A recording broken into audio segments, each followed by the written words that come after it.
uma por vez. Vamos começar com o problema. Eu vejo que, assim, problemas sérios e pesados para a empresa são problemas financeiros. O resto a gente resolve.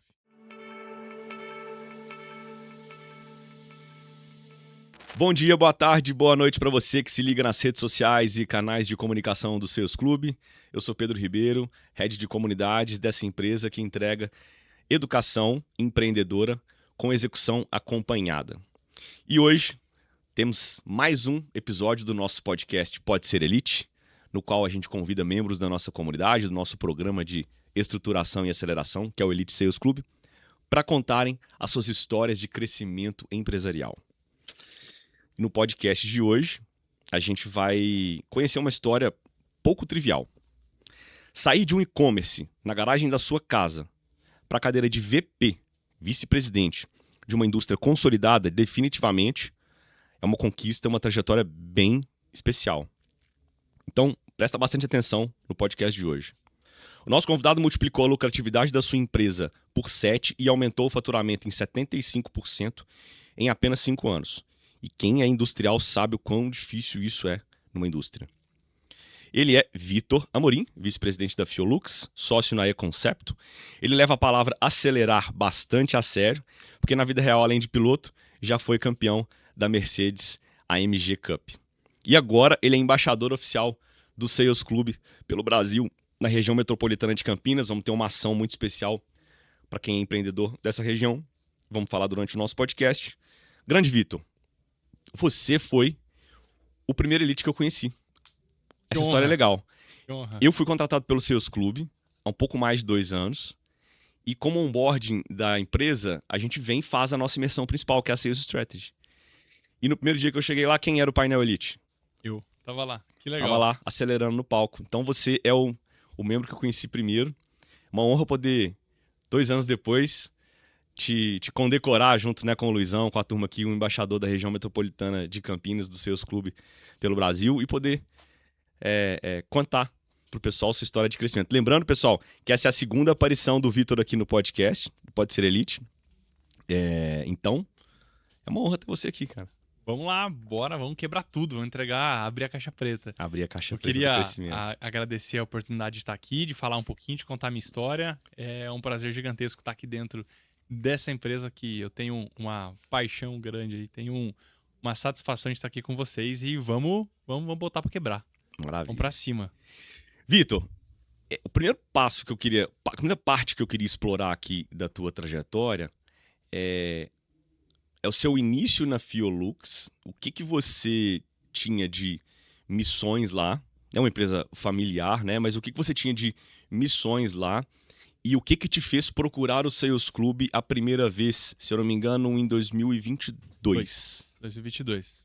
Faz pouco tempo, mas já é bastante tempo. Passa rápido. Passou bem rápido, né?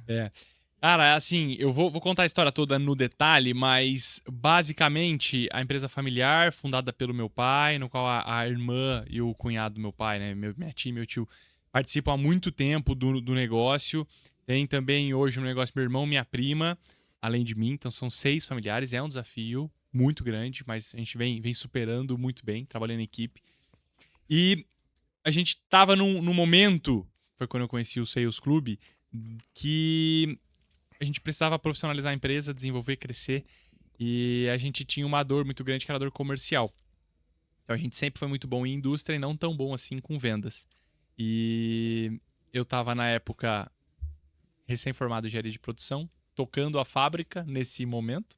Depois a gente fala um pouquinho sobre o e-commerce na garagem de casa, a gente volta lá para trazer esse momento da história. Mas eu fui escolhido, a gente foi numa reunião, precisamos de alguém para puxar o comercial, a gente estava produzindo muito bem, mas vendendo pouco, tinha várias deficiências, e aí, dentro desse processo de trainee de desenvolvimento que eu passei, eu troquei de cadeira com meu pai por um momento. Então, eu falei, pai, você toca a indústria, o chão de fábrica, e eu vou pro comercial. E aí, a ideia nesse momento era a gente focar menos em desenvolver a produção, que já estava muito bem desenvolvida, e focar mais no comercial. E aí eu falei, cara, como é que eu aprendo a vender? Não sei vender, não sei nada, tô perdido, que eu me formei em engenharia de produção. E aí eu, pesquisando na internet, encontrei um tal de Sales Club. Falei, pô, fechou, é um clube de vendas, vou lá, vou aprender a vender. E aí foi quando eu conheci essa comunidade maravilhosa, entrei e não saí mais. E aí o ponto é, tinha uma dor muito grande de como é que eu estruturo um time, como é que eu melhoro meu comercial. Era muito dependente de um canal de venda só, não tinha outros canais bem estruturados. E o Sales Club, o programa Elite como todo, me abriu muito a porta. Sou muito grato. E o maior propósito aqui é que eu consiga agregar para os outros empresários o que foi agregado em mim. Legal. Devolver, né? Devolver à comunidade. Foi, assim, para mim, uma virada de página, assim, um novo momento de vida, não só para a empresa, mas para a vida como um todo, muito importante. Foi quando eu entendi onde eu podia chegar, o que era o mercado, e entender a fundo quais as vivências do dia a dia, quais as dificuldades, o que de fato eu queria, ainda muito jovem.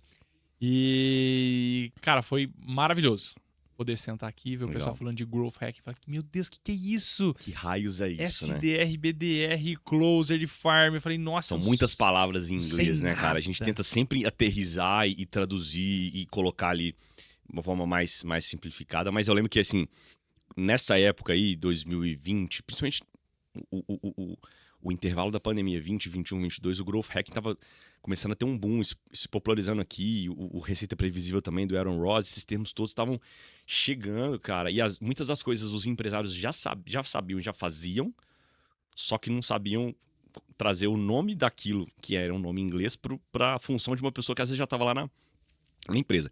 E aproveitando, Vitor, quais são os produtos que a Feolux produz e vende, e como é que é o modelo de negócio da Feolux em termos de vendas, assim? Vamos começar do começo, né? E contextualizar o cenário todo. A Feolux é uma indústria de material elétrico. Então, o nosso principal produto, a gente foi fundado em 93, fabricando transformadores de tensão, 127 para 220. Eu viajo para praia, preciso ligar a geladeira, lá não tem 110, geladeira 110, você bota um transformador e faz a conversão. A gente começou aí, viemos ampliando o nosso mix de produto, crescendo de forma geral. Hoje temos uma gama ainda não muito grande, mas uma gama já mais robusta, com extensões elétricas, tomadas e alguns outros lançamentos que estão saindo do forno aí, com novos produtos para compor o nosso mix como um todo. Mas a indústria brasileira, ela sempre trabalhou muito voltada para representantes comerciais. Então, Exatamente. essa é a nossa história. Então, meu pai sempre foi muito bom de produzir e dava para o representante vender e acabou. Meu representante se vira, bota o pedido para dentro. E aí, um ponto muito chave disso é a previsibilidade.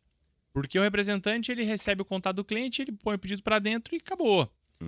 Ele visita ali de vez em quando, e aí a gente tinha meses de muita venda, meses de pouca venda, a gente tinha aquela oscilação muito grande e a indústria sofre muito com isso. Exatamente. O nosso principal produto, onde a gente começou, que é o transformador de tensão, ele tem uma sazonalidade muito importante. Às vezes a venda dobra em determinados meses, períodos do ano. E aí a gente chama isso de efeito chicote, né? Então a cadeia vem chicoteando para trás e esse dobro da demanda às vezes vira 3, 4 vezes mais. E o que explica mais. isso? É uma condição climática? Climática. O nosso produto vai muito associado com refrigeração, ar-condicionado. Então quando tem um pico de calor, muita gente compra ar-condicionado e vende muito transformador pro ar-condicionado, que no resto do ano vende pouco. Então dá um boom. E a gente tinha, às vezes, um efeito chicote muito grande na cadeia toda. E aí isso afetava, faltava produto. Um cliente tinha produto, outro não tinha. Bem como na época de baixa, no nosso inverno, a gente sentia uma falta de demanda, um custo fixo alto. E a gente tinha, muitas vezes, problemas de passar meses com uma lucratividade ou até um prejuízo, né? E aí, isso era um fluxo de caixa problema. descasava também completamente. Sempre, que é o maior problema da indústria, é fluxo de caixa, sempre. É muito dinheiro alocado no negócio. Então, essa dificuldade toda faz com que a gente fique refém do mercado, refém dessa estratégia comercial, de certa forma, simples. A gente entende hoje que o representante é o cara que é muito importante para o nosso negócio. Muito, muito. Então, é um parceiro hoje nosso, assim, muito valorizado, mas a gente sabe que um negócio não é construído de um canal só. Então, Exatamente. a gente compôs canais e ajustou a estratégia como um todo para a gente conseguir ter uma previsibilidade maior. Eu consigo ser 100% previsível? Não. Existem fatores econômicos, mas a gente consegue ser 90% previsível. O que já é ótimo. Que é maravilhoso para uma indústria, que é estrutura instalada, pessoas, processos, máquinas. Se a demanda ficou oscilando, eu tenho um problema. Então, a demanda mais constante para a gente é muito bom. Então, aí vem uma uma mudança muito grande de colocar canais que a gente tem mais controle para trazer mais previsibilidade. É isso que a gente vem trabalhando recentemente. Legal. Uma virada de chave muito importante para o nosso negócio. E aí hoje os canais são representantes, e-commerce, B2C, time interno com vendas internas e Key Account, que é um misto, um pouco interno, um pouco externo, junto com promotores. E esses promotores trabalham no campo dando auxílio para esse time interno e às vezes até os representantes também. O Key Account é um promotor ou o Key Account acompanha o promotor ou acompanha o representante ou ele também pode fazer venda direto? O Key Account é um vendedor, na verdade é um vendedor de elite, é um vendedor muito bom que está atendendo as melhores contas e hoje o Key Account vende mais que o time inteiro de inside sales. Legal. E aí tem o apoio dos promotores para dar conta de atender todas essas contas grandes. Então, o Key Account hoje ele é um canal que eu olho com muito carinho, que pra gente é muito importante para o negócio. E voltando um pouco mais pro passado, Vitor, como é que é essa história do e-commerce na garagem? Cara, a história é bem legal, como tudo que a gente fez até hoje é sempre um passinho na frente do outro, a gente vai construindo passo a passo, mas foi muito importante, foi o começo do meu trabalho profissional. Então, com 18 anos, no primeiro ano de faculdade, eu estudando negócio, fiz engenharia de produção com foco em negócios, e aí estudando estratégia de negócio, canal de venda, e aí foi, cara, e-commerce, a gente tava na época em 2016, e-commerce tá começando, vai desenvolver, é o futuro, já é o presente, precisamos trabalhar esse canal melhor. Aí eu cheguei pro meu pai e falei, pai, a indústria tá só no representante, a gente precisa olhar pro e-commerce, é um canal importante. Ele falou, não, de jeito nenhum, dá muito trabalho, é mais um canal pra cuidar, eu vou às vezes atender o cliente final, B2C, vou concorrer com o B2B que eu vendo, que é esse revendedor, né, um lojista que compra, eu posso concorrer com ele, eu não quero isso. Aí eu falei, então deixa eu fazer. Vamos fazer uma estrutura online, enxuta, faço aqui na garagem de casa, atendo. Beleza, faz aí. Aí eu juntei com o meu irmão. Na época, meu irmão já era estagiário dentro da indústria, formação técnica. Ele ia trabalhar, no final do expediente trazia para casa os produtos que a indústria fabricava. Na garagem de casa a gente puxou o carro um pouquinho para trás, montou ali a estante, colocou uma estrutura física mínima para a gente ter ali um estoquinho. E aí começamos a entender como funcionava online, vender, e fomos para site próprio, marketplace, e entendemos a dinâmica toda. E foi um momento ali muito legal, foi muito prazeroso poder fazer esse projeto. E foi, assim, minha primeira empresa, né? Onde eu comecei, de fato, a ver como é que era a vida, como é que fazia para ganhar dinheiro, né? Você fundou um CNPJ separado para fazer esse teste para Fiolux. Exatamente. E aí foi sua primeira empresa. Quantos anos você tinha? Eu tinha 18 anos. 18 anos. E aí, o ponto eu tava no primeiro ano de faculdade integral, das 8 às 5, das 8 da manhã às 5 da tarde. Fundei um CNPJ que era cliente da Fiolux, comprava e revendia. Uma outra marca, outro tudo. E aí, qual foi a estratégia que adotamos? Vamos fazer uma venda online para a gente conseguir chegar onde a Fiolux hoje não chega, porque a gente na época via que tinha concorrentes vendendo, a gente não vendia nada nesses canais. Você sabia a cidade, o estado? Brasil. Não, Brasil de forma geral. A gente começou a pesquisar, fez site, fez tudo, a gente entendeu que o que mais tinha volume de venda era marketplace. Então, nesse nosso produto, o Mercado Livre vendia muito na época. Sim. E aí, então, vamos trabalhar no Mercado Livre. E não tinha nada de Fiolux lá. Então, falei, vamos arrumar esse novo mercado pra gente. E aí, o que acontece? A hora que a gente começa a pesquisar e entender o mercado, a gente vê que tinha bastante dinheiro na mesa ali. Tinha um share de mercado significativo. E hoje tá muito grande. Mas na época não era tão grande assim, mas já era significativo. E ali a gente... Legal, vamos atacar esse canal. E aí como é que eu fazia? Fazia as vendas, chegava em casa à noite, pegava as embalagens, embalava esses produtos, botava no carro, respondia aos clientes, mensagem, pós-venda que tinha, largava tudo redondinho. No dia seguinte, saía cedo de casa com o carro para a faculdade e ia para aula na hora do almoço. Eu ia pro correio, não ia almoçar com os meus amigos, ia pro correio, deixava essas encomendas todas no correio, voltava pra faculdade, ainda estava hora de almoço, almoçava, meus amigos não estavam lá, ficava na biblioteca lendo o jornal, no Valor Econômico, eu lia muito para entender do cenário econômico como um todo, depois voltava pra aula à tarde, e essa era a minha rotina. Todo dia? Todo dia sem falta.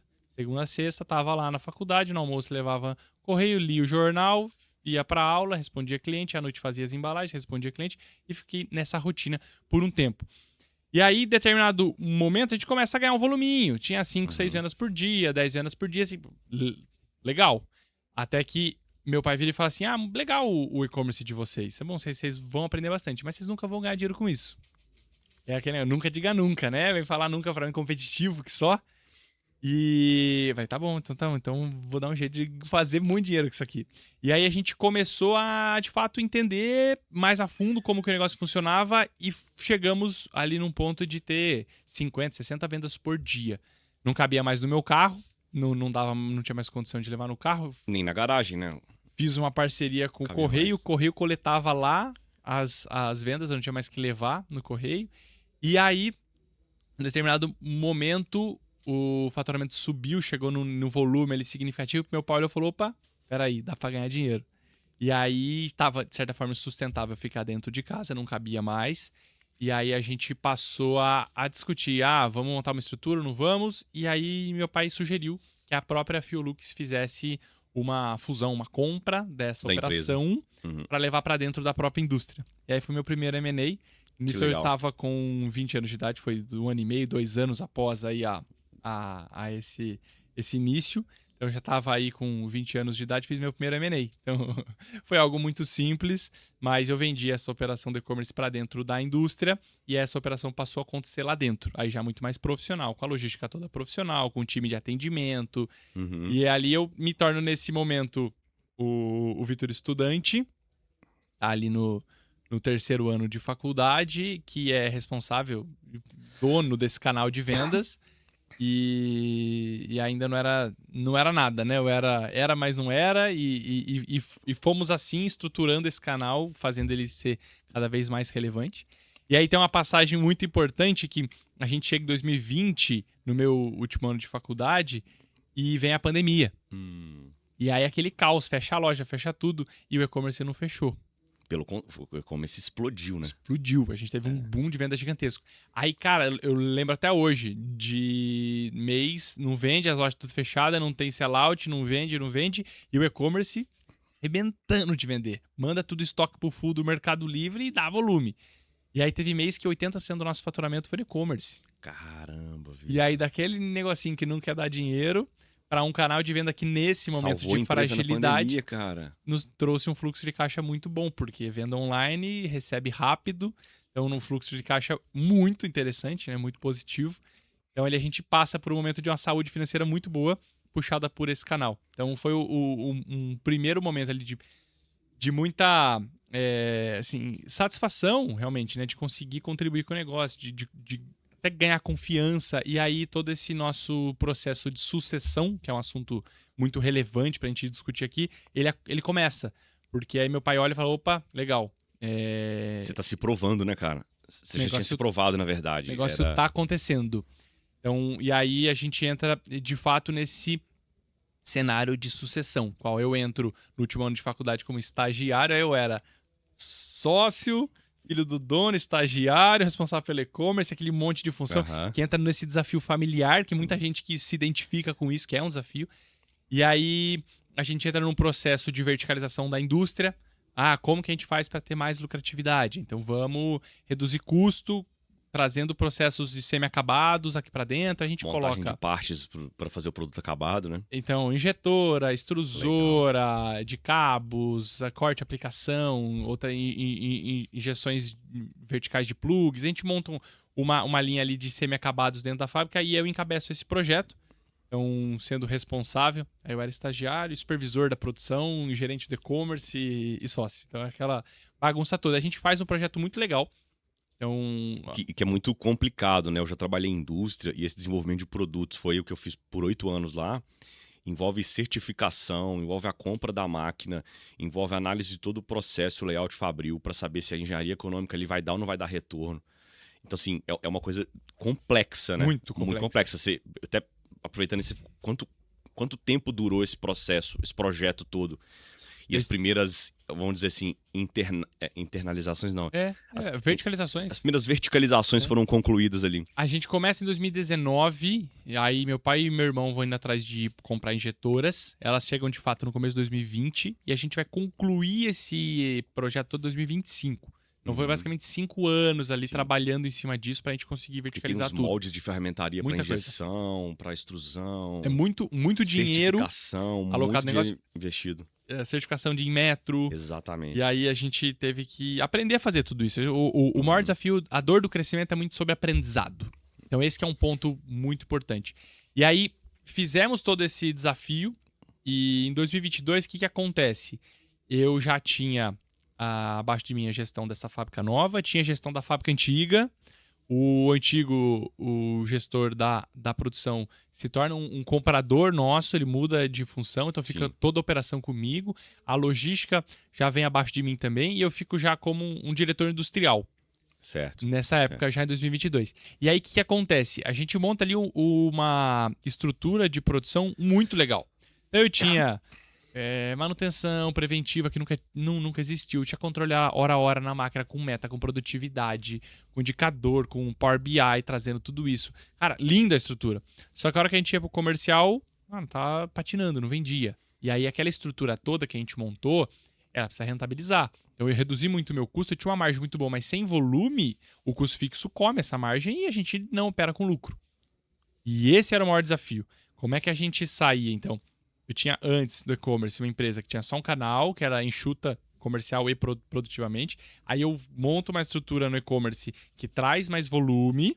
Aí a gente vai para a indústria, melhora a indústria. Então, são fases de crescimento. E sempre quase que como se fosse um projeto mesmo, com pré-requisito pro próximo, né? É um projeto. Foram subindo degraus muito importantes, muito bem pensados estrategicamente. E primeiro você vende, depois você aumenta custo, senão você quebra. Exatamente. Fica a lição aqui, muito Exatamente. importante. Primeiro você vende, depois você aumenta custo. Então, a gente monta o comercial, no e-commerce, dá mais volume. Vou para a fábrica, estruturo uma fábrica melhor. Investe na fábrica. Aí monto uma fábrica grande, boa, de certa forma, com bastante custo fixo. Cara, preciso de volume, não tenho volume. Mais, mas eu tô preparado para produzir agora. Exato. Aí, quando eu troco de cadeira com meu pai, eu falo, pai, você vai pra indústria e eu vou pro comercial. E agora eu vou fazer o papel, fazer diferente, fazer mais, fazer melhor, criar mais canais e fazer esse comercial desenvolver. E aí meu pai foi pra indústria, de certa forma, conter custos, ajustar ali para que a gente tivesse condição financeira de investir no comercial. E muito tranquila essa transição com seu pai? Teve alguns desafios? Assim, sempre depende muito da conduta das pessoas. Então aqui, que a gente fala muito sobre sucessão. É muito delicado. A gente precisa de uma cooperação de todos. Aí, as atitudes que meu pai teve foram muito importantes para que isso acontecesse de uma forma muito bacana. Então, assim, é um mérito gigantesco dele. Legal. De ceder, de desafiar. Faz parte do desafio. Então, de desafiar, de provocar, mas de ouvir, de ser aberto. E pelo que você está me dizendo, seu pai pegou qualquer tipo de ego, amassou e jogou fora. Sim. Sim. Eu vou pra indústria, o Vitor vem pro comercial. Acabou. E a gente tem que fazer esse negócio funcionar juntos. Andar em junto. time. Excelente. Então, o desafio todo é esse, assim, eu tenho que absorver um desafio novo gigantesco que eu não sei fazer, mas eu sei que eu dou conta, como eu vou descobrir depois, vou dar o passo, depois a gente coloca o chão, né? Essa é a forma que a gente sempre pensou. Mas, sempre sabendo o que tá acontecendo. Então, eu não fui lá fazer loucura. Eu vou mudar tudo. Não, a gente vai fazer melhorias. Exatamente. E aí a trajetória ela vem de empilhar melhoria. Vou empilhando melhoria. Eu vou crescendo empilhando melhoria. Então, o ponto é, o que eu já melhorei eu não posso perder, eu vou trazer uma coisa nova. Uma melhoria nova, um outro... E aí a gente vai subindo de patamar. Então, fizemos esse movimento. E toda mudança gera muita ansiedade, né, cara? Muitas pessoas ficam com alguns anseios, né? Vão perder o cargo ou perder alguma atribuição, alguma função. Aí a gente entra com duas coisas muito importantes. Primeiro, trabalho psicológico. Então, eu falo a gente vai falar um pouco sobre corrida, alta performance e velocidade. A gente fala aqui numa alta performance, cara, é rotina, né? É academia, comida. A minha esposa é nutricionista, né? Então já tenho o exemplo em casa. Academia, um bom sono. Então, essa tríade: comer, dormir e se exercitar. E, do outro lado, um trabalho psicológico. Então, sempre fiz terapia, desde o começo da faculdade. E, porque você tá louco, precisa de dente? Não. É pra você ter alta performance. Vai ver na seleção brasileira, tá jogando bola agora, Copa do Mundo. Se os caras não têm acompanhamento psicológico. É necessário. Então, você que quer empreender, quer ter alta performance no seu negócio, recomendo que você vá e tenha um acompanhamento Muito importante. Saúde mental precisa ser prioridade nesse de todo momento mundo. mais ainda. E aí a gente entra nesse cenário de muita parceria, muita conversa, é abrir mão do ego, é conversar, é trabalhar junto. E aí meu pai tem um mérito gigantesco nisso. E aí eu abraço e falo, não, bate no peito, daqui que eu faço. Como? Eu vou descobrir, semana que vem eu te respondo. E aí que eu encontro o Sales Club, e aí a gente chega... foi uma passagem muito marcante, tem um outro elite, o Marquinho, que me ensinou muito. A comunidade é muito rica nesse sentido, porque a gente aprende com a gente mesmo, a gente vai trocando muito. E aí ele chegou, cara, troquei o comercial inteiro, perdi 70% do faturamento. Opa, não posso trocar meu comercial inteiro, então vamos lá. A gente aprende com tudo, né? A gente aprende Com o com aprendizado do outro, com o acerto do outro. E, obviamente, sempre ter o senso crítico para saber se isso se adapta ou não. Pra sua cultura, pro seu negócio. Aí entra o Lassance, Growth Hacking, valida, testa. Eu vou, opa, então peraí, não vou mexer no que tá funcionando. Tá aqui, talvez não seja muito bom, mas tá, deixa. Vamos pegar na outra ponta e vamos fazer coisa nova. Então o que tem de novo? Ah, legal, vamos trabalhar melhor o e-commerce pra gente dar mais volume. Vamos entender outros canais. Ah, tem o canal de Inside Sales. Vamos trabalhar um time interno. Quem tem no mercado com conhecimento pra vir pra cá pra montar esse canal. Aí, cara, arregaça a manga, senta e... arruma um CRM, configura, contrata, treina, liga junto, quebra a cara, vai atrás. 100% focado em desenvolver. E aí passa algum tempinho, a gente monta um time interno. Esse time interno começa a performar. E aí a gente começa a trabalhar uma aquisição de clientes com testes com mídia paga, começa a levantar lead, esse time começa a tracionar, e a gente passa a ter ali uma estrutura que começa a funcionar. Em determinado momento vem uma sazonalidade muito boa, um período de muito calor, já com toda essa estrutura montada. Eu tinha trocado gestão também dos representantes, tinha mexido nisso tudo, e vem uma alta de venda muito importante. E ali a gente faz um momento de crescimento muito intenso. A gente, por aquele volume que eu queria para encher a minha indústria verticalizada ali vem, só que ele vem demais. O volume vem demais. E aí faz parte do crescimento, mas é um dos pontos que a gente aprendeu depois, que hoje eu sou o responsável, que é o Sales and Operation Planning. E depois eu implementei isso, foi com esse erro que eu aprendi. Eu vou falar um pouco mais no detalhe. Mas aí a gente tem uma demanda gigantesca. Então, o que a gente faturava 2, passou a faturar 4, 5. A fábrica não dá conta de atender. A gente sabe disso, dá pau. Tem cliente que não consegue atender, abre cliente novo e não consegue atender. E aí, nesse momento, a gente faz uma outra inversão. Meu pai fala, eu vou deixar você tocar a fábrica de novo. E aí, nesse momento, eu fico com o comercial e com a fábrica. E aí, eu contrato um diretor comercial. E o seu pai foi para o conselho? A gente tá encaminhando esse processo de sucessão. Então, nesse momento, eu passo a comandar, a dirigir toda a operação física e o comercial, ficando algumas áreas de apoio ainda com ele. Então, nessa época, a gente tinha todo o gente de gestão, que ainda não chamava gente de gestão, abaixo dele, tinha o financeiro abaixo dele e o conselho como um todo. E essa sucessão, ela não pode ser também assim, vira a página, acabou. Não. Ela tem que ser bem estruturada, gradual. Então, assim, você vai lá e faz, mas, pô, chegou no dia a dia, ele tá acompanhando o indicador, tá vendo se tá tudo certo, se tem alguma coisa, levanta a mão, senta, discute, é muito apoiado. O olho do dono engorda o boi. Engorda um pouquinho, né? Ajuda, né? E mesmo no conselho, você vai ver como ele vai ser importante. Sim. Pra você, depois que a sucessão tiver sem dúvida alguma. Então, hoje, você tá como um VP geral da empresa. Geral. Você toca comercial e operações. E aí, assim, isso já foi recente, eu tô falando, né? Porque a gente já tava aí 2023. Então, estamos fazendo aí 3 anos, desse momento. É bem recente.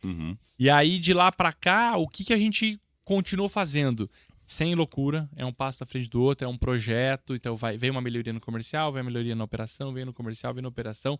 Tudo caminhando. Aí eu entendi, com essa falha grande que tivemos, a importância da gente ter essa previsibilidade. E aí o comercial conseguiu trazer uma previsibilidade maior.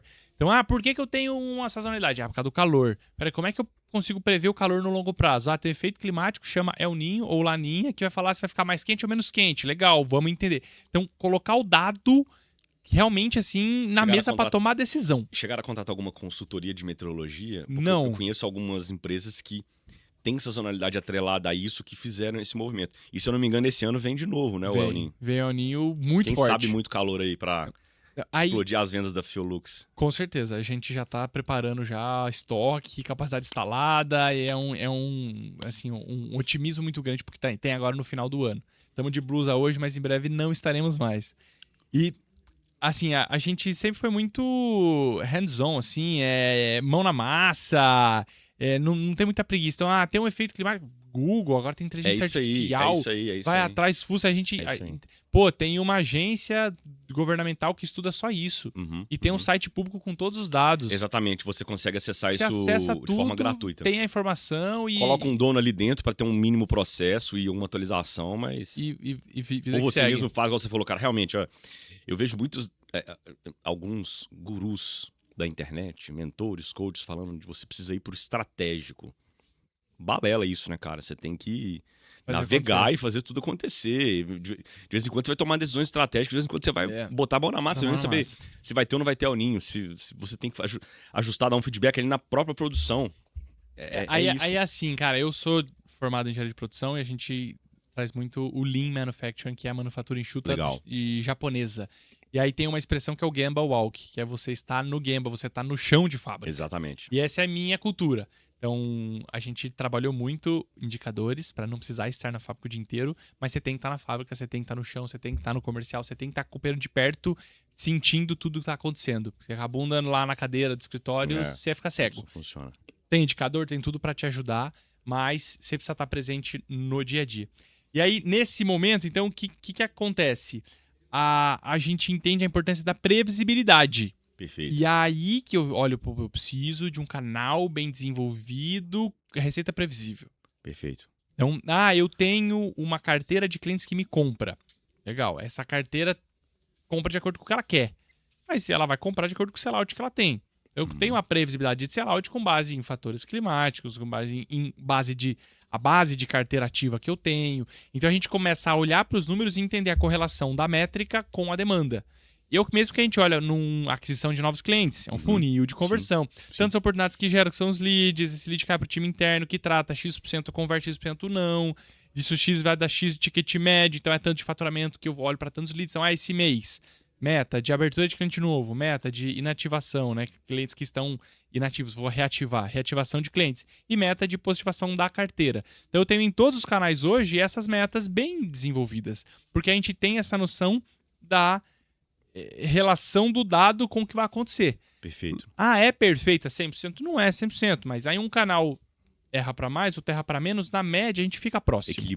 Equilibra. E aí, como operação física e indústria, é X carga máquina, mão de obra disponível. Às vezes uma linha de produto vende um pouco menos, a outra vende um pouco mais, então você tira a força daqui e joga para lá. E a gente vem equilibrando. E hoje o meu papel muito importante do negócio é fazer esse equilíbrio. É olhar para o comercial, a previsibilidade, Você me falou aquele dia. Traduzir isso para operação, e a gente olha muito para duas engrenagens. Então, aqui falando, são duas engrenagens. Produção, operação física e o comercial. Se uma andar e a outra não, quebra dente. As duas têm que andar na mesma velocidade. É lógico que a gente vai ter no meio um estoque que amortece essa relação e faz com que um descompasso que tem o estoque absorva. Mas se não andar na mesma velocidade, esquece, a gente vai ter problema. E aí o problema pode ser produzir muito e vender pouco, ter problema de fluxo de caixa, quebrar a empresa, ou a gente pode vender demais e perder cliente, rasgar dinheiro, gastei para adquirir cliente, estou perdendo cliente por uma ineficiência operacional. Então essa relação é muito delicada, e aí você fala assim, você tem que ir para o estratégico e deixar alto. Não é isso, você tem que estar sabendo o que está acontecendo e tomar as decisões para que o todo aconteça. Então, a gente passou... E outra coisa também, pode falar, que é uma outra variável importante, além da variável climática, que vai puxar mais ou menos vendas. É custo e preço de matéria-prima. Fechou o Estreito de Hormuz na guerra dos Estados Unidos e Irã, a matéria-prima explodiu. Tem que repassar esse preço para não dar prejuízo para a indústria. Então, assim, no caso de matéria-prima, plásticos, tem que acompanhar o preço do petróleo. Oscilação do preço do petróleo. Cobre LME. Na LME lá de Londres. Cara, é muita coisa. Então, assim, você colocou que são dois Das engrenagens. Duas engrenagens, cara, mas por trás dela tem mais umas 200, 2.000. assim, umas 2.000 engrenagens. E a relação toda é muito complexa e a gente tem que estar no negócio fazendo esse equilíbrio. Mas, até assim, quando a empresa era menor, e até um dos pontos que eu sempre trago muito, não adianta a gente acelerar um negócio que tá não bem estruturado. Eu via meu pai, assim, se matando. Eu falava, vem pra cá, que não sei o que, uma loucura, um estresse. E eu falava, cara, mas precisa ser assim? Será que a gente não pode delegar? Será que a gente não pode montar uma estrutura que é mais autônoma pro dia a dia, pra gestão do básico? E aí a gente, assim, colocou muitas boas práticas que aprendi aqui dentro, como, por exemplo, um time de gente e gestão. Então não tem um RH, um DP que faz folha, fecha folha. Não, tem um time de gente e gestão que vai olhar para a gestão das pessoas, que vai olhar para a cultura do negócio, que vai fazer esse probleminha das pessoas não crescer, ficar pequeno, para ficar mais fácil ser administrado. Tem uma pessoa, um time que vai olhar só para isso. Então, nesse momento, a minha prima, basicamente minha irmã de criação, filha da irmã do meu pai, da minha tia e do meu tio, e ela entra pro negócio e tem uma visão maravilhosa de pessoas. Toca hoje o time de gente e gestão, sócia. Muito bom. E é, assim, meu braço direito pra garantir que tá tudo funcionando. Então, eu tô fora daquele dia a dia, do fervo, do básico, mas eu tô tranquilo porque se tem problema, eles estão atuando, estão resolvendo. Legal. E vai ter problema com pessoas sempre, é normal, faz parte. Mas eu via no passado meu pai com 100 funcionários falar, pelo amor de Deus, não dá pra ter funcionário mais. É muito problema pra resolver. É muito... Nossa...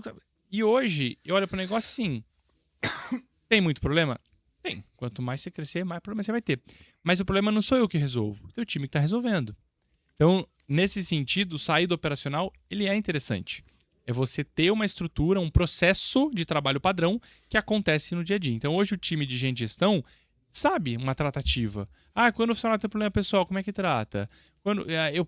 Até muitas vezes eu consulto eles assim, temos que tomar essa decisão. Como é que a gente toma a decisão certa para ser justo na relação, para não afetar a cultura? Como é que a gente faz a melhor decisão nesse caso? Vamos tomar uma decisão colegiada. Porque eles estão pensando muito nessa visão da cultura das pessoas. E aí a gente monta essa estrutura para que o dia a dia todo funcione sem essa loucura. E com isso a gente consegue crescer. Então ele é um equilíbrio. Não é 8 nem 80. Não é você estar 100% no operacional e nem você estar 100% fora. Mas é você ter uma estrutura que o dia a dia flua. E aí, na outra ponta, o que acontecia muito? Eu que montei a fábrica, eu verticalizei. Então, eu conheço as injetoras, conheço a extrusora, conheço a máquina de corte. Deu problema, me chamam. Aí, deu problema, chama meu irmão. Aí, falei, eu não consigo tocar o negócio, porque fica me chamando, eu tenho que ficar na fábrica o tempo todo. E aí, isso começa a tirar seu foco. Aí, a gente monta um time de apoio operacional. A gente chamou de excelência operacional, que engloba qualidade, engloba novos projetos, engloba melhoria de processos e todas essas atuações que a gente fazia técnicas. Então hoje tem um time de engenheiro que está lá na fábrica, que está hoje gerido pelo meu irmão. Manutenção também nesse guarda-chuva? Manutenção não, manutenção hoje está separado ainda é um guarda-chuva só de manutenção. Mas poderia estar junto tranquilamente. Aí vai muito sobre pessoas, o time que a gente tem, a maturidade de cada setor. E aí esse time, ele cobre essa demanda. Então, antigamente me chamavam para ver um probleminha lá que era uma regulagem da máquina. Hoje tem uma engenharia toda dentro de fábrica que atende esses problemas e resolve. Legal. Deu um problema muito grande, não conseguiram resolver, cadeia de ajuda. Então, passou X minutos, não resolveu, sobe. Passou de tempo, não resolveu, sobe. Chegou num ponto que vai impactar e não resolveu, vai chegar em mim. Eu vou ser acionado, porque senão vou gerar impacto para o meu cliente. Mas, de maneira geral e no dia a dia, as coisas não costumam chegar em mim, porque elas são resolvidas antes. Tem um time que ajuda. Então a gente foi, dentro desse processo de sucessão, profissionalizando. E aí aquela loucura que meu pai vivia, que ele falava, não quero crescer porque não dou conta, não dá tempo, porque é muito problema pra mim, tô ficando estressado, assim, não vale a pena. A gente muda isso, a gente cria estruturas profissionais para tocar o dia a dia. E aí, conforme eu tenho essa estrutura profissional tocando, eu posso pensar mais em novos produtos, em novos canais, em novos negócios, em desenvolvimento como um todo. Então, essa profissionalização da empresa foi muito importante. E aí eu chego no momento já de hoje. Né? Hoje eu tenho um diretor comercial, eu não tenho um diretor fabril, que eu preciso ocupar esse cargo. Eu hoje ocupo esse cargo, mas eu preciso trazer alguém para ocupá-lo. E aí eu tenho uma supervisão, gestão de cada setor, a fabricação, logística, manutenção, time de excelência operacional.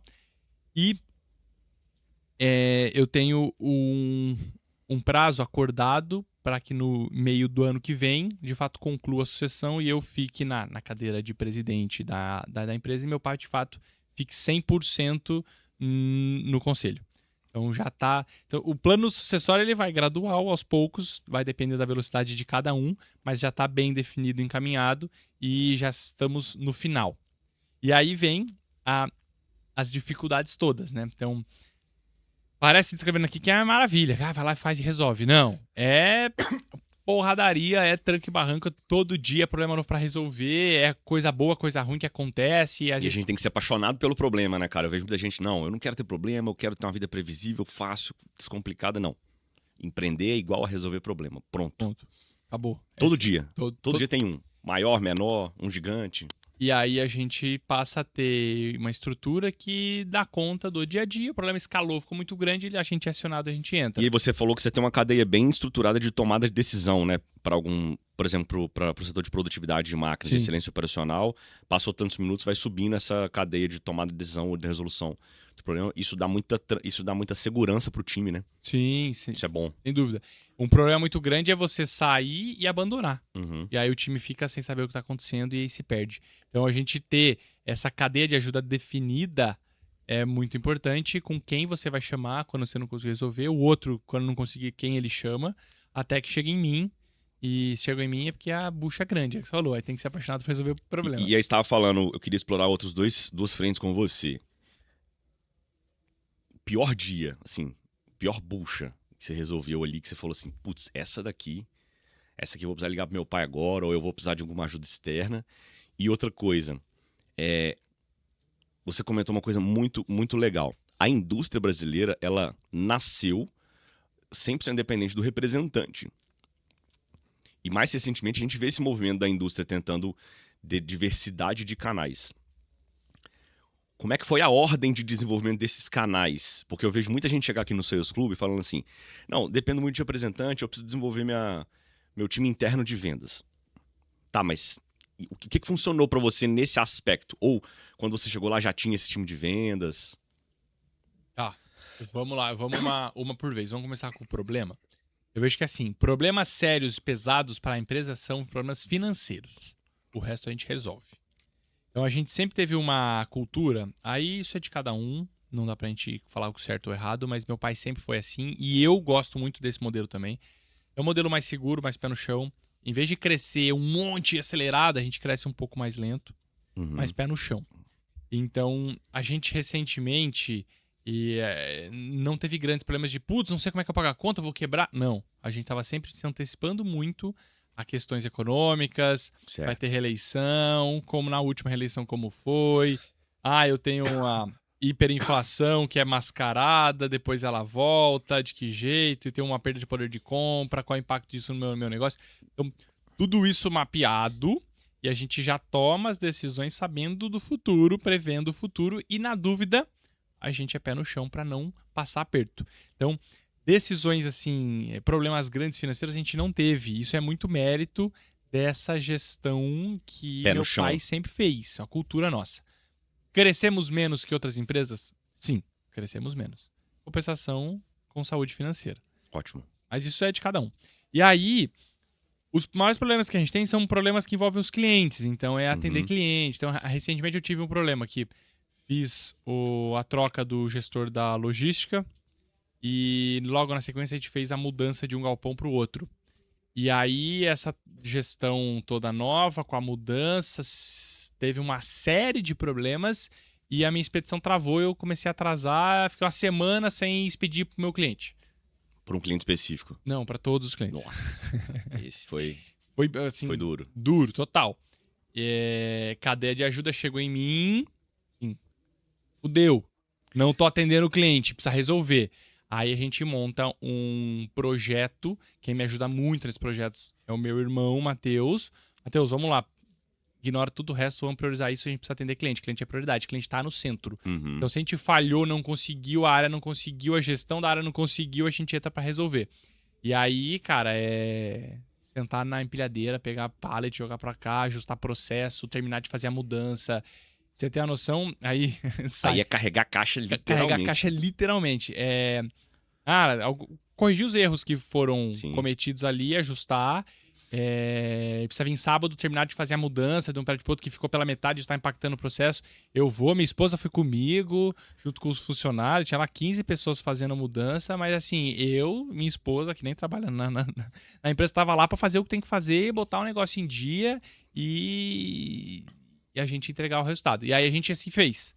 Então, só que eu só consigo estar lá e fazer isso porque o meu dia a dia, de certa forma, é muito tranquilo, porque eu não tô sobrecarregado. Porque se eu tivesse sobrecarregado com outras demandas, a hora que esse estourasse, eu não ia ter disponibilidade para atuar. Ou seja, isso é um benefício que você está colhendo agora de uma estruturação que você fez lá no passado.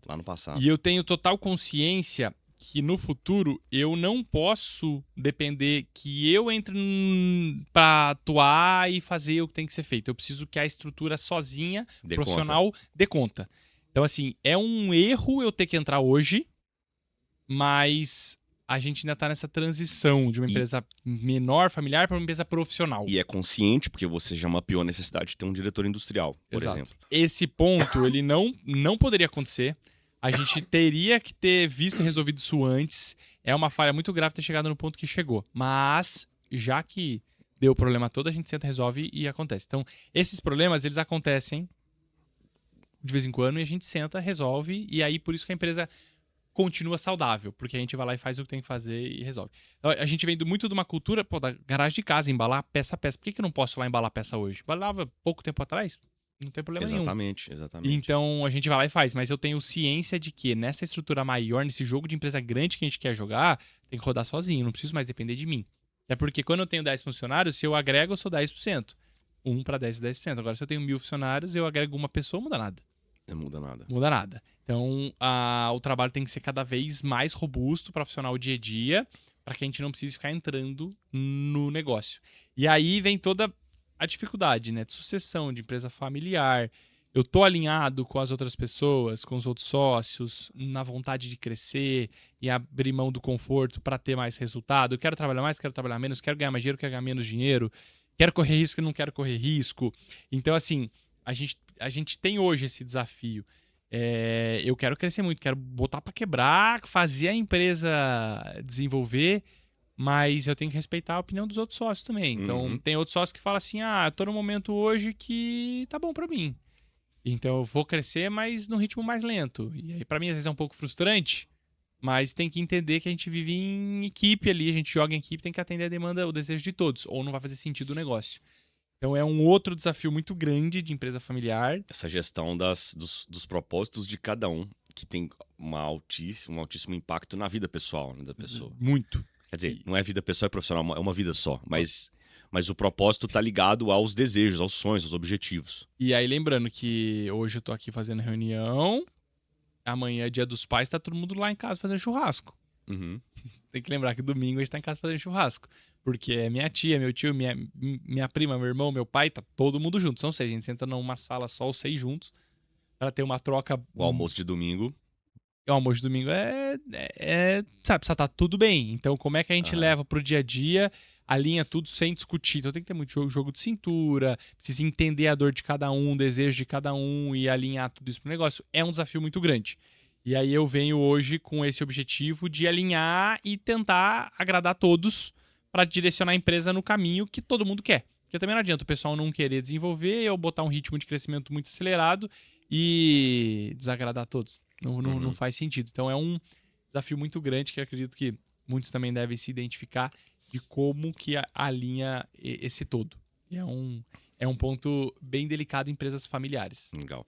E agora o passo a passo de criação de canais que diversificam vamos lá. E complementam o canal de representação comercial. Principalmente venda interna, que é uma coisa que é muito importante para a indústria desenvolver nessa diversificação. Então, a gente fez um movimento um pouco inverso do que seria o correto. O correto é, tem um representante, desenvolve um time interno, depois um e-commerce.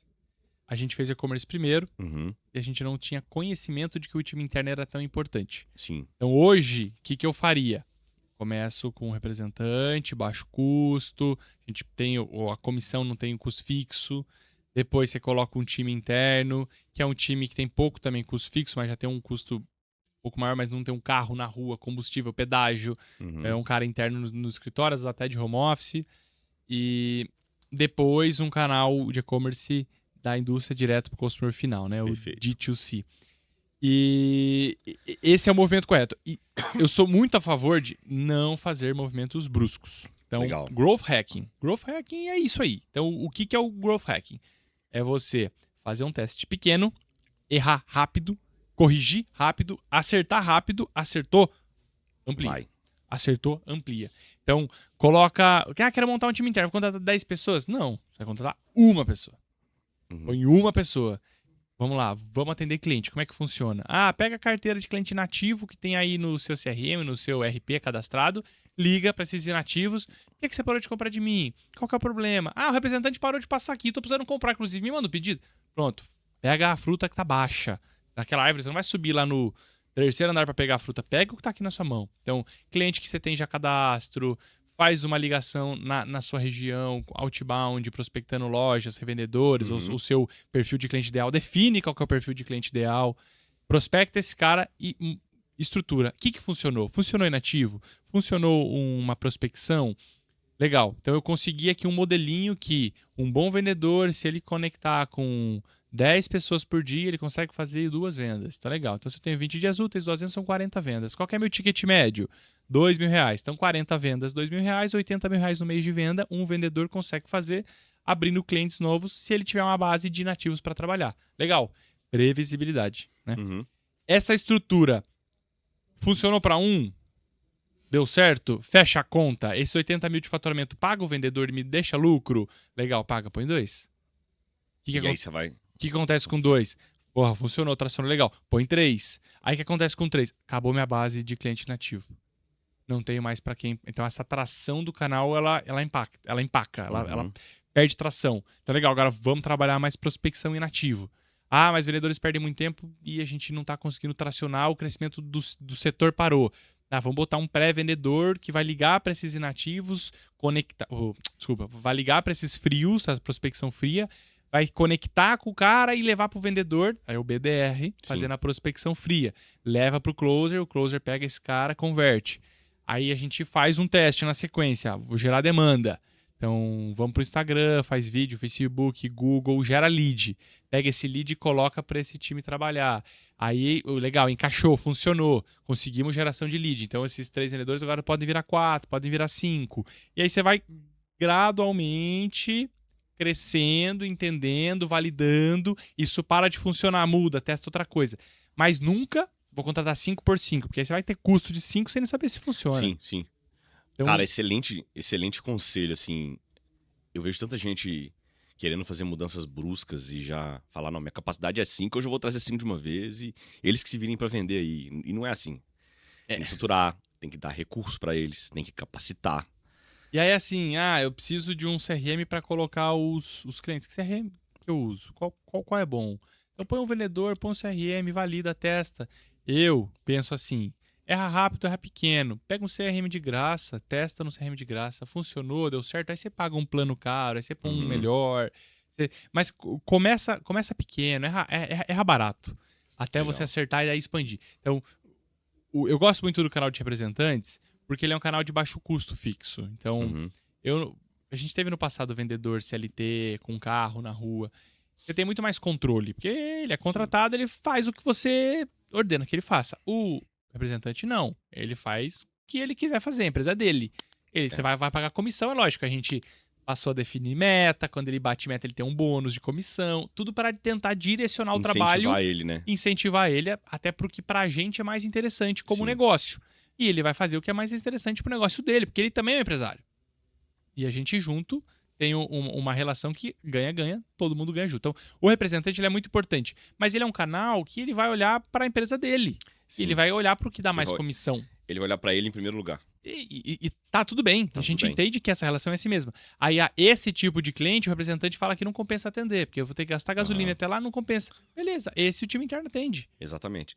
Que a margem é boa para vocês, então você tem que fazer venda daquele produto também para aquele cliente que precisa do produto. E o time interno não tem que pegar o carro até lá pra fazer um pedido pequeno. Ele vai fazer uma ligação. Qual é o Exatamente. custo da ligação? Ou seja, acaba conflitando muito pouco quando bem estruturado e, na verdade, complementando muito, né? Porque você falou, o representante, o que ele não vende, o interno vende. É isso. Ah, é É lógico excelente. que colocamos o time interno, o representante achou ruim. É lógico que ele achou ruim. Achou ruim com o e-commerce também. Achou ruim também, é normal. Por quê? É o incômodo que vem, é um cara que aparece lá que, pô, deixei de atender esse cliente, ele ficou inativo, ele caiu pra qualquer um prospectar, o time interno atendeu o inativo, que eu comentei. E Sim. aí o representante voltou depois de 2 anos lá. E o cara da loja falou: Me o atendeu direto da representante fábrica. o representante parou de passar, preciso de alguém, ainda bem que você me ligou pra eu poder Aí, botar ó. o pedido. Aí o representante chega: pô, vocês estão vendendo no meu cliente. Cara, a gente tem um contrato definido que a partir de 6 meses sem compra, o cliente não é mais seu. Exatamente. A conta é nomeada. Então a gente tem uma área geográfica que você trabalha com conta nomeada. O que significa conta nomeada? Significa que o cliente, enquanto ele está sendo atendido por você, está no seu nome. A comissão é sua.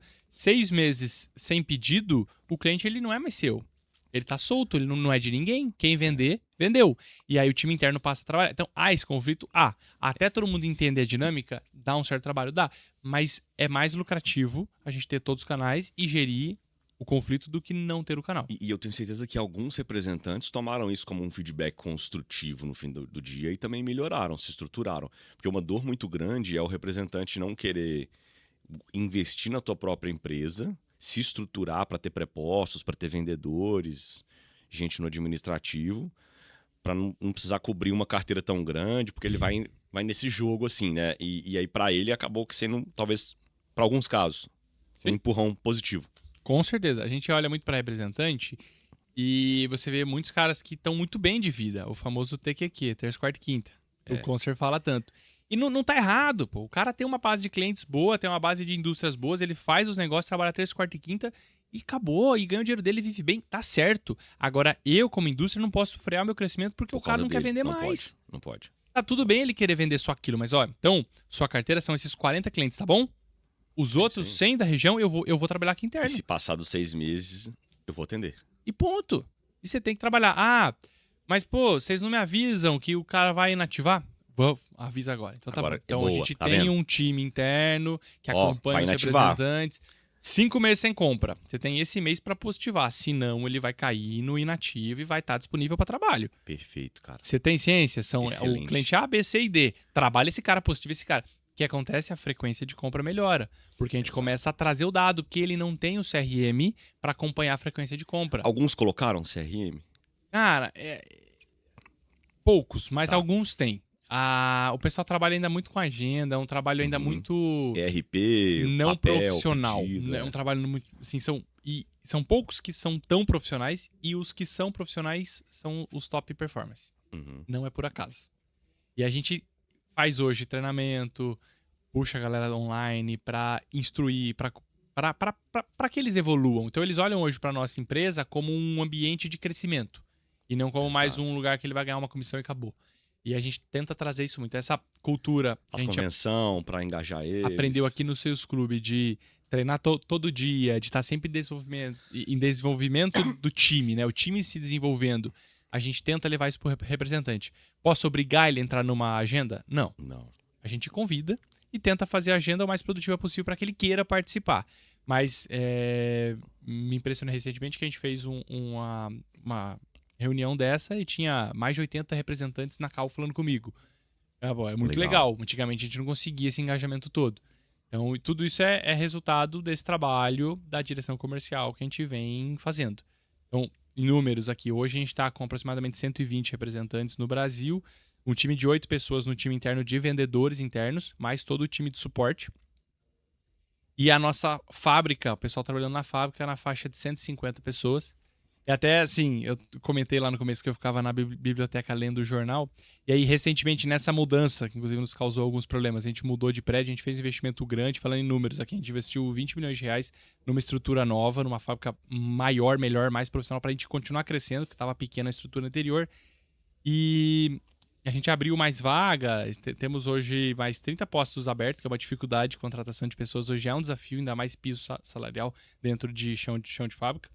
E aí a gente teve uma cobertura, uma matéria que saiu no Valor Econômico falando sobre a inauguração da fábrica. Que legal. E aí, aquele ciclo que eu inicio lá na faculdade, que eu levava Lendo o jornal, no correio, e agora você tá no jornal. lendo o jornal, vendo as fábricas que se inauguraram, o investimento que a região tá fazendo, e agora tem uma notícia minha de a minha fábrica inaugurada, nova, investida, e aparecer lá no Valor Econômico. Então, assim, Que vitória. é muito satisfatório a gente conseguir ver essa evolução toda e, assim, cara, é muito legal, é muito gratificante. Acho que esse é o ponto principal que fica aqui. A gente trabalhar bastante, desenvolver pessoas, desenvolver processos e lá na frente a gente colher o mérito, o resultado, não só financeiro, mas o propósito, mas todo aquele sonho a gente entregar isso.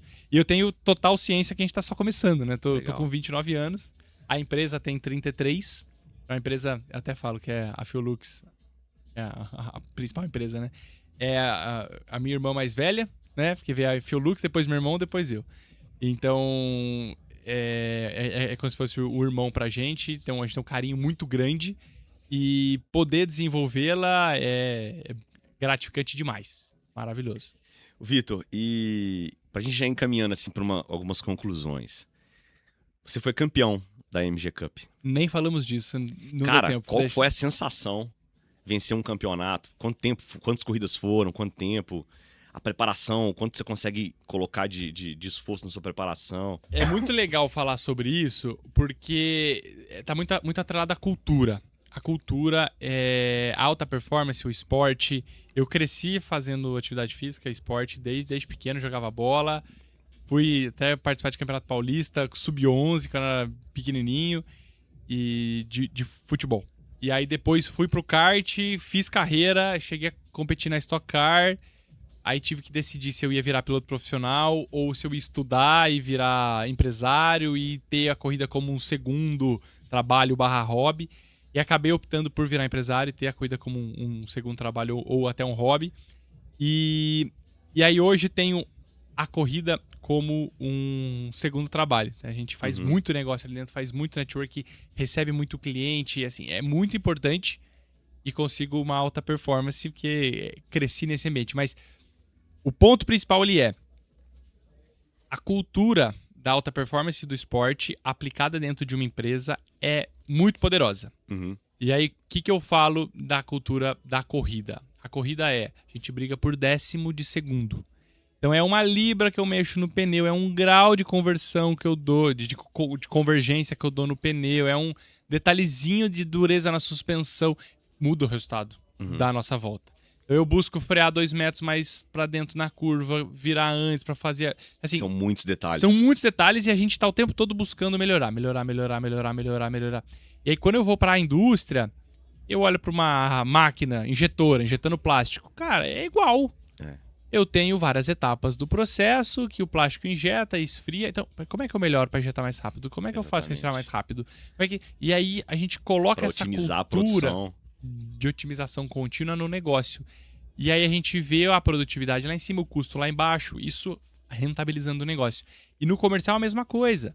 Então como é que eu olho, maximizo a produtividade? Então, eu sei que as pessoas elas não nascem prontas, elas precisam ser desenvolvidas, lapidadas. Beleza? Qual é o ponto de melhoria? Então vamos olhar para dado. Aí a importância da previsibilidade. Eu sei que é esperado uma conversão de 35%. Aí o vendedor X está convertendo 25%. Opa, tem um gap de conversão nesse cara. Como é que a gente desenvolve a conversão dele?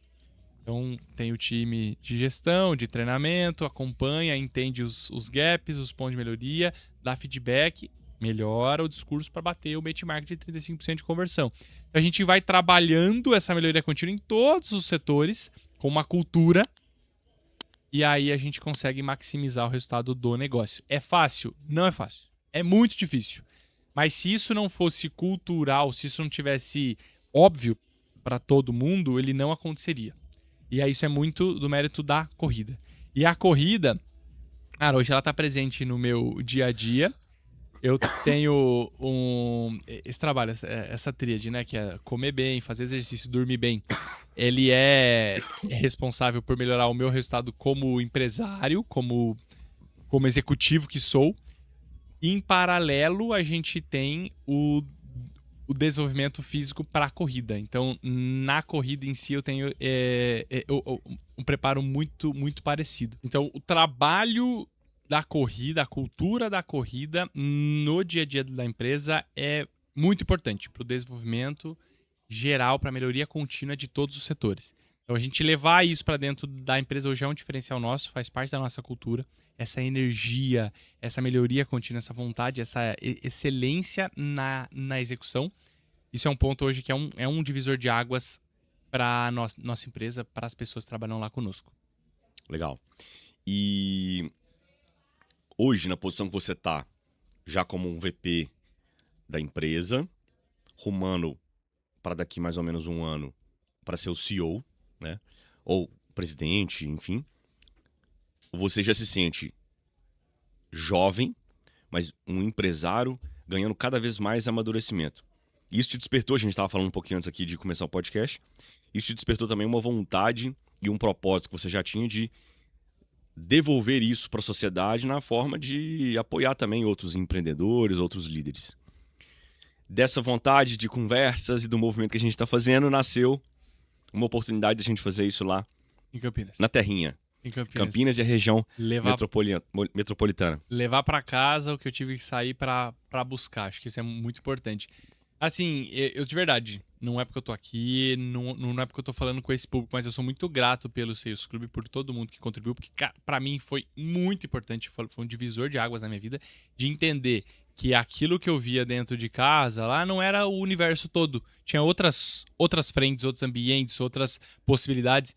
E consumir isso tudo, digerir, trazer para dentro, potencializou muito o nosso negócio. Não só em resultado financeiro, mas em qualidade de vida.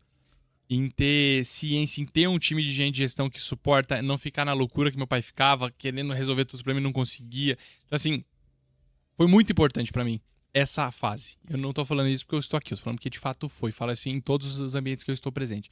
Então, assim, para mim, poder ajudar vocês a comunicar isso, a ensinar outras pessoas, a ensinar os meus amigos, é muito gratificante. Assim, eu fico muito feliz, muito contente de poder levar isso para as pessoas que convivem, que estão comigo.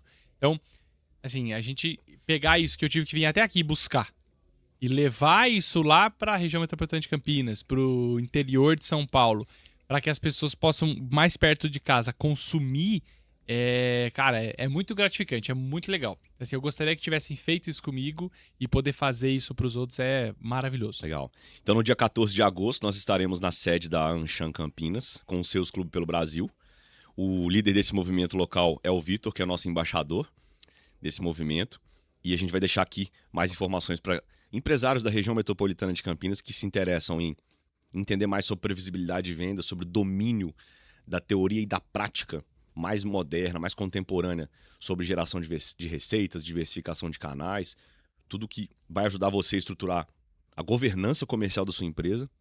Não deixe de participar e de estar lá conosco. Nosso embaixador está lá no palco também, como mentor. Com certeza. Aí eu queria falar um pouco sobre isso. Assim, a gente vai ter um momento para trazer o case de sucesso, quais foram os erros, os acertos que a gente cometeu, bem como a teoria pincelada, não dá pra fazer tudo, né? Porque é um período curto, mas a teoria, o que é, eu me baseei, a fonte que eu bebi para fazer o que eu fiz. E aí, se eu puder contribuir um pouco para as pessoas que estarão ali, ficarei muito feliz se eu gerar 1% de melhoria em cada negócio que estará lá, vai ser muito, muito bacana. Esse é o nosso maior objetivo, gerar contribuição para a sociedade como um todo. Sou um fã número 1 de quem se propõe a empreender, a correr risco, a ter problema de fluxo de caixa, a gerar novos empregos. Então, assim, vamos junto fortalecer o ambiente empresarial brasileiro, ter cada vez empresas melhores, mais competitivas, para a gente crescer o PIB desse país, trazer mais qualidade de vida para todo mundo. Excelente, grande Vitor. Foi excelente o nosso papo. Muito, muito gratificante poder te entrevistar de novo aqui. Segunda aparição no Pode Ser Elite. Maravilhoso. Eu queria, pra gente encerrar, trazer aqui uma reflexão pra gente fechar com Por favor. chave de por ouro. favor.